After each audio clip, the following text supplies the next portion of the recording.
Denton County in north central Texas until 6:30 p.m. Central Daylight Time. At 5:25 p.m. Central Daylight Time, a severe thunderstorm will close 8 miles north of New Fairview or 10 miles east of Decatur, moving at 50 miles per hour. Hazard 60 miles per hour.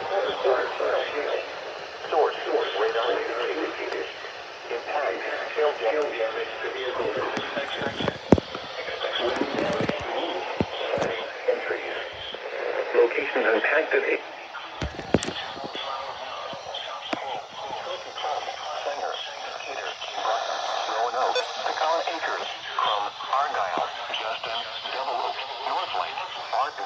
Copper Canyon, New Fairview, Aurora, and Boyd. This includes the following highways. Interstate 35 between mile markers 468 and 481. Interstate 35W between mile markers 69 and 85.